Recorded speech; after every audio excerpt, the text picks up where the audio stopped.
La Dama del Arcángel, de Nalini Singh, del Gremio de los Cazadores, capítulo 19. Las escalofriantes palabras de Dimitri seguían rondando la cabeza de Elena, cuando se pasó por el depósito de cadáveres para asegurarse de que la muerta era realmente quien había asesinado al vampiro en el parque. Solo necesitó respirar hondo una vez. El olor dulzón de las adelfas estaba impregnado en la piel de la asesina. Una vez confirmado, Elena se escabulló hasta la torre para darse una ducha rápida. Le parecía mal reunirse con Evelyn justo después de que pasara por el depósito de cadáveres. Vamos allá, dijo 20 minutos más tarde, mientras atravesaba con su hermana las sólidas puertas de acero de la Academia del Gremio. Era muy consciente de la tensión de su pequeño cuerpecillo. Eres demasiado joven para ingresar como miembro con todos los privilegios, y nadie espera que vivas aquí, pero te diseñarán un plan de ejercicios para que, después de las clases que te ayudarán a controlar y perfeccionar tus habilidades. Evelyn echó un vistazo por encima del hombro para mirar a Amethyst, que caminaba por la espalda recta, junto a Gwendolyn. Amy, ¿puede venir conmigo? Sí, si eso es lo que quieres. Por raro que pareciera, y pese a que Eve era la cazadora nata, era Amy, con su furia feroz y su aguda desconfianza, quien más le recordaba a sí misma. Eve pensó, era demasiado lo bastante joven para ver el mundo como deseaba verlo. Amy se había quitado las gafas de color rosa. Hacía mucho tiempo, como si comprendiera las penosas verdades de relación que parecía existir entre Gwendolyn y Jeffrey. El fantasma de Marguerite las acosaba a ambas. Elena se deshizo de aquella sensación cuando llegaron a las puertas de cristal de la sala de espera. Para su sorpresa, el hombre que las recibió en el interior iba en una silla de ruedas de alta tecnología, aunque no fue aquello lo que la sorprendió, por supuesto. Vivek acortó la distancia que los separaba, cubrió su cara con las manos y le besó ambas mejillas. No se había dado cuenta de lo mucho que lo había echado de menos hasta aquel mismo momento. El hombre se ruborizó, pero no apartó la silla de ruedas. Vaya, mira esas alas. Creí que todo el mundo me tomaba el pelo incluso después de ver las noticias. Movió la silla utilizando un sensor de presión e hizo caso omiso a Evelyn, Amethyst y Gwendolyn mientras inspeccionaba las plumas. ¿Estarías dispuesta a permitirme que... Después, dijo Elena, y colocó las manos sobre los omóplatos de Eve. Impulsada por el deseo de hacer las cosas bien, de asegurarse de que su hermana pequeña nunca llegara a pensar que lo suyo era una maldición y no un don, he traído una nueva estudiante al gremio. El foco de atención de Vivek cambió de inmediato. Sus ojos castaños eran duros, incisivos. Una cazadora nata, señaló con lascividad certera. Ni de lejos tan fuerte como tú, pero lo bastante para meterse en problemas si no tiene cuidado. Evelyn se acercó más a Elena al escuchar aquel ruidoso rumor. Casi frío, Elena dio un tironcillo a su coleta. No le hagas caso. Vivek habla de los ordenadores la mayor parte del tiempo. En su opinión, los humanos dan demasiados problemas. Era muy raro ver los ojos de los túneles subterráneos que conformaban su ambiente habitual. Con un gruñido, el genio informático del gremio señaló con la cabeza la ajetreada oficina que había un poco más adelante. Vayan para allá, yo me encargaré del papeleo. Elena entró con Evelyn, pero cuando quedó claro que Gwendolyn estaba más que dispuesta a ayudar a su hija durante el proceso, salió para hablar con Vivek. Me alegro mucho de verte, Vi. ¿Recibiste la pistola que te envié por medio de Sara? Preguntó con un toque de envidia en la mirada que no se apartaba de sus alas. Elena no se molestó. Él también era un cazador nato, pero había perdido la movilidad en un accidente cuando era niño y no sentía nada de hombros para abajo. Su silla de ruedas era un diseño de tecnología vanguardista desde el que Vivek gobernaba en sus dominios, los sótanos. Elena entendía muy bien por qué el hombre prefería quedarse en el escondite secreto y centro de documentación que había bajo el edificio principal del gremio. Debía de ser una pesadilla sensorial para él estar arriba en el mundo y carecer de los medios necesarios para utilizar sus instintos de caza, que hubiera conseguido conservar la cordura a pesar de aquel tipo de presión y convertirse además en un activo de valor incalculable para el gremio. Era una prueba de increíble fuerza de voluntad. ¿Te refieres a esta pistola? La extrajo de la funda que llevaba en la parte interna del muslo y luego volvió a guardarla para que no la echara de allí para haber sacado un arma. Vivek sonrió, y aquella sonrisa hizo que su rostro resultara impactante. Estaba demasiado delgado, así que sus huesos se marcaron demasiado sobre aquella piel un tono más oscura de la de veneno. Pero era un hombre guapo, con todo, nunca le había sacado provecho a esta ventaja.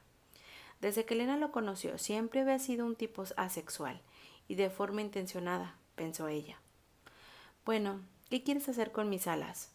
Su frente se llenó de arrugas. Iba a pedirte que entraras para escanearlas, así poder hacernos una idea de su estructura interna, pero eso podría hacerte vulnerable. Trasladó su silla con una inclinación casi imperceptible de la cabeza y se alejó de la oficina para salir al porche que recorría toda la parte frontal del edificio. Elena lo siguió y se apoyó contra la barandilla. Sí, cruzó los brazos mientras pensaba en la lealtad. Él es el dueño de mi corazón, Vi. Nunca lo traicionaría. Vivek la miró fijamente durante un buen rato.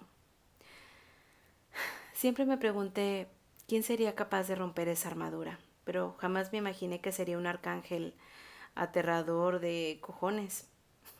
Esbozó una sonrisa e inclinó la cabeza hacia la oficina. Así que... ¿sí? Vivek sabía más sobre la complicada relación que Elena mantenía con sus familiares que cualquier otro miembro del gremio, a excepción de Sara, por supuesto, dado que había sido repudiado por su propia familia tras el accidente. Él la comprendía incluso mejor. En aquel momento contemplaba el camino asfalto que desembocaba en las gigantescas puertas de hierro que protegían la entrada de la Academia del Gremio. Estaba observando los monitores de vigilancia antes de que aterrizaras. ¿Fue tan padre quien trajo aquí a tus hermanas? Está ahí fuera, sentado en su Mercedes. Elena sintió que se le agarrotaban los hombros. Fue una respuesta instintiva que no pudo evitar. Sabía sin necesidad de que se lo dijera que Jeffrey estaba allí por Gwendolyn. De algún modo, estaba allí por Gwendolyn. Aquella hermosa mujer que siempre le había parecido un objeto decorativo había encontrado la fuerza de voluntad suficiente para obligar a su recalcitrante marido a apoyar a sus hijas. No soy lo bastante fuerte, perdóname, pequeñas mías, recordó. El recuerdo de la voz de su madre, perdida y la carga del dolor, apareció en su mente y le hizo apretar los puños. A diferencia de Gwendolyn, Marguerite no había estado allí para defender a sus hijas frente a un Jeffrey que se había ido convirtiendo poco a poco en un desconocido. Pero claro, Gwendolyn nunca se había visto obligada a oír cómo dos de sus hijas eran atormentadas tras la muerte sin poder acudir en su ayuda, porque tenía los brazos y las piernas rotas. No había sufrido una desgracia que lo había hecho gritar durante días después de lo ocurrido. ¿Elí? Elena parpadeó al oír el tono brusco de Vivek. Se enderezó y se dio la vuelta para echarle un vistazo a la oficina. ¿Cuidarás de ella, Vivek? Paralizado o no, él tenía ojos en todas partes. Mientras está en la academia, ¿cuidarás de ella? ¿De las dos? Sabes que no hace falta que me lo pidas. La mirada del hombre estaba cargada de dolor cuando Elena volvió a encontrarse con él. Alguna vez desapareceré. Me refiero al dolor. El primer impulso de Elena fue decirle que no, pero vaciló y se lo pensó. No, contestó al final mientras le apretaba el hombro con la mano, pero puede lograrse gracias a la intensidad de otras emociones. Con la furia cegada que ataba a una cazadora y un arcángel. ¿Tienes miedo alguna vez? ¿Miedo a que te lo arrebaten todo? A que te lo arrebaten todo otra vez era lo que quería decir en realidad. Sí, admitió Elena, ya que él había tenido el coraje de preguntárselo. Pero ya no soy una niña indefensa. Si por alguna razón Rafael decidiera dejarme, lucharía por él hasta mi último aliento, porque ahora aquel arcángel era suyo. Vivek esbozó una sonrisa pequeña, solemne. Espero que lo consigas, Elena. por todos nosotros. El timbre del teléfono rompió el silencio que había seguido a aquel deseo sincero. Tras comprobar la pantalla, Elena le dio a Vivek que era Sara antes de que él pudiera preguntárselo. Hola, jefa. Acabo de recibir una petición de ayuda de la policía. El tono de Sara era brusco, el tipo de tono que Ransom calificaba de dictatorial.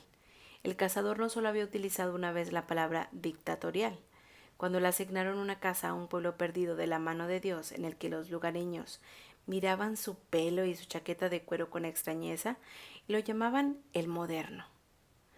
Elena esbozó una sonrisa al recordar que Ransom había tenido que huir después de la casa, pero escapar de las bellezas locales y de las armas de sus padres.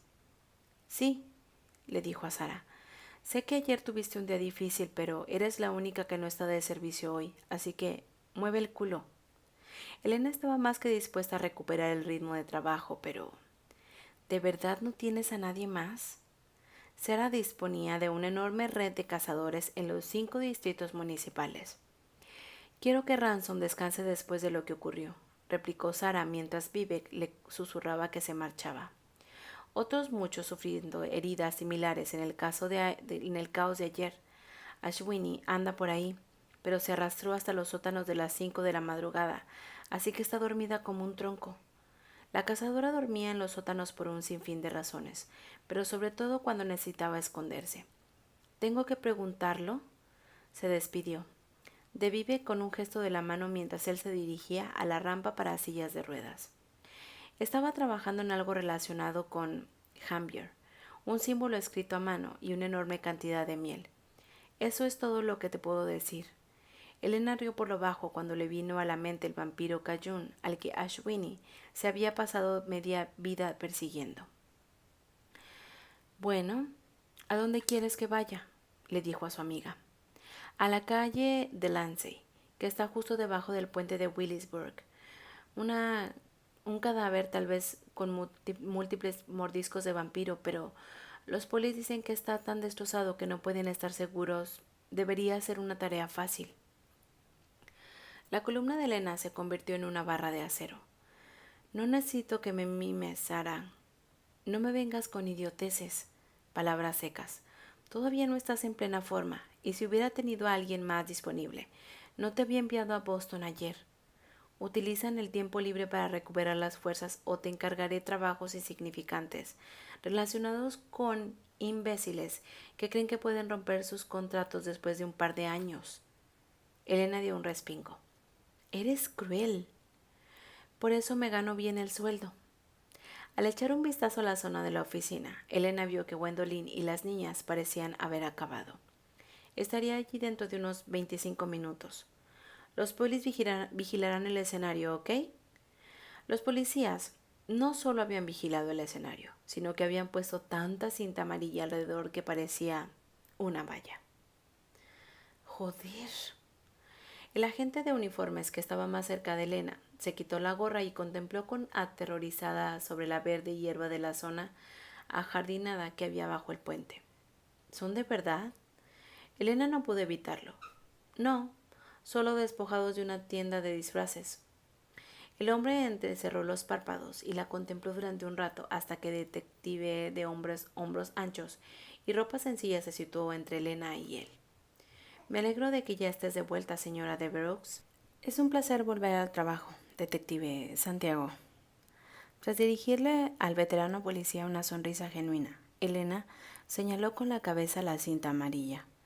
Un poco excesivo, ¿no te parece? Santiago se frotó la mandíbula, tan fuerte como la de un boxeador, y cubierta de una incipiente barba medio canosa que resultaba aún más evidente debido al color de su piel, del tono de las hojas de tabaco secas. Un novato levantó una sección de cinta que tenía la holgura suficiente para que ella pudiera pasar sin preocuparse por las alas. Se asustó en su primer cadáver. No está tan mal como otros que he visto. Elena tuvo que esforzarse para evitar que las palabras del detective la hundieran en un pensamiento en el que se negaba a enterrarse. Ella también se había asustado cuando vio su primer cadáver. La única diferencia era que ella tenía 10 años que la víctima era su hermana, Mirabelle. Belle, con sus piernas largas, capaz de jugar a la pelota y bailar con la misma elegancia atlética. Belle, a quien Slater le había partido las piernas por tantos sitios que jamás podía haber vuelto a jugar o a bailar si hubiera sobrevivido. ¿Podría ser cosa de un psicópata humano? La voz profunda de Santiago le trajo de vuelta al presente. Pero después de las cosas que he visto a lo largo de mi carrera, he aprendido que es mejor asegurarse. Elena se acercó con cuidado a la pequeña pendiente y siguió el aroma de la sangre casi hasta el borde del agua. Había esperado que la víctima estuviera mojada o semisumergida, pero la adolescente yacía seca sobre las largas briznas de hierbas que crecían en aquel rincón sombreado bajo el puente. Seca, salvo por la sangre. La sangre la empapaba de cabeza a los pies y solo dejaba entrever de vez en cuando trozos de una piel tan pálida que casi parecía un papel. Santiago, que había bajado la cuesta con mucha menos elegancia, ya que sus mocasines negros se resbalaban sobre la hierba, dejó escapar un suspiro. Solo era una cría. Elena intentó restarle importancia a la juventud de la chica. Intentó no ver a sus hermanas Belle y Ariel en el cuerpo lozano de la muchacha. Fue difícil, con aquel cabello oscuro y grueso y el vestido veraniego con estampado de no me olvides. Parecía una especie de sacrificio pagano acariciado por las briznas de hierba, pero se mecían al compás de la brisa. En aquel instante el viento cambió, y la esencia de la muerte que trajo consigo hizo añicos aquella imagen. Sí. ¿Lista para olfatear como un sabueso? Sí. Puesto que le habían dado pie para empezar, Elena respiró hondo y frunció el ceño. Hay un número inusual de esencias vampíricas en la zona. Toda la sección estaba impregnada con matices tan diversos como el álamo americano y la lima, el té negro amargo con rociaduras de sal marina o los intensos vestigios de melosa. Y aquello no fue lo único que distinguió en el ambiente. Vaya, pensó, algo me dice que este lugar era una especie de picadero. Santiago levantó la cabeza. Oye, Brent, me debes 10 pavos. Pues, mierda. Elena sintió que se le curvaban los labios y luego se sintió culpable. ¿Cómo era capaz de sonreír cuando había una niña muerta en sus pies? Sin embargo, luchó contra aquellas voces. El hecho era que había que distanciar de algún modo aquellas esencias para no escapar o acabar con uno. ¿Ahora se hacen apuestas a mi costa? Santiago le guiñó un ojo. Otro novato ha sido como robarle el caramelo a un niño.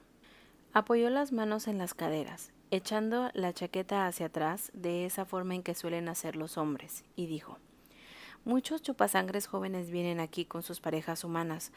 Controlamos esa cosa, pero la mayor parte de las veces se trata de reuniones inofensivas. Organizan algunas fiestas y si se lo montan un rato... Elena se dio cuenta de que no se había relacionado con vampiros jóvenes desde que despertó del coma. Bueno, eso supondrá un problema, a menos que el asesino, si es que era vampiro, haya dejado un rastro lo bastante intenso en ella para permitirme distinguir su esencia de las demás. Se puso los guantes de látex que había cogido en la academia del gremio. Quizá fuese inmune a las enfermedades, pero no le hacía ninguna gracia mancharse los dedos de sangre u otros fluidos corporales, y se agachó junto al cadáver, porque el cadáver no era una joven a quien le gustaban los no me olvides y los vestidos veraniegos a pensar del ambiente. No era alguien con piernas de bailarina, solo era un cadáver. ¿Puedo tocar?, preguntó mientras luchaba para mantener a raya las emociones. Adelante, yo le he hablado con los técnicos criminalistas. La hierba le hacía cosquillas en la parte inferior de las alas. Colocó una mano al lado de la cabeza de la chica muerta para apoyarse y luego se inclinó para olisquear su cuello destrozado. Hierro, antiguo, seco, jabón, perfume sintético. Sintió un vuelco en el corazón, lujuria lírica y sensual, una esencia tan extraordinaria que resultaba única. Orquídeas negras, susurró para sí. Pero había algo. Estaba segura de haber notado trozos de un sutil matiz subyacente cuando el viento los azotó a Rafael y a ella fuera de la casa. Sin embargo, aquella esencia era muy pura, total y absolutamente pura. Con todo, dada la naturaleza errática de sus habilidades para rastrear a los ángeles, no era una prueba concluyente ni nada por el estilo. ¿Qué? Santiago se agachó junto a ella. ¿Crees que podría ser cosa de un grupo de vampiros?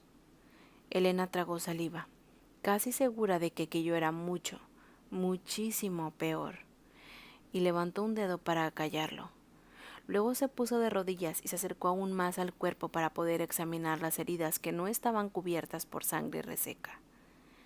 No hay marcas de mordiscos, dijo, sorprendida. Cortes, cortes diminutos, repartidos por todo el cuerpo de la víctima, realizados por alguien que sujetaba una hoja, pero la verdad cuestión era que, ¿qué o quién había guiado aquella mano? Sí, por fortuna, el corpulento detective se puso en pie soltando un gruñido. ¿El caso es del gremio o nuestro? Del gremio. No era del todo cierto. Esto no lo hizo ningún humano. Se quitó los guantes y los cogió con una mano antes de aceptar lo que le ofrecía Santiago para ayudarla a levantarse. Gracias. De nada. El contenedor de residuos biológicos está allí arriba. Señaló el lugar moviendo el pulgar para encima del hombro. Elena regresó con él. Se deshizo de los guantes y utilizó el teléfono móvil para llamar a Rafael. Hay algo que tienes que ver. Hasta aquí el capítulo 19 de La Dama del Arcángel, de Nalini Singh. Gracias por escucharme.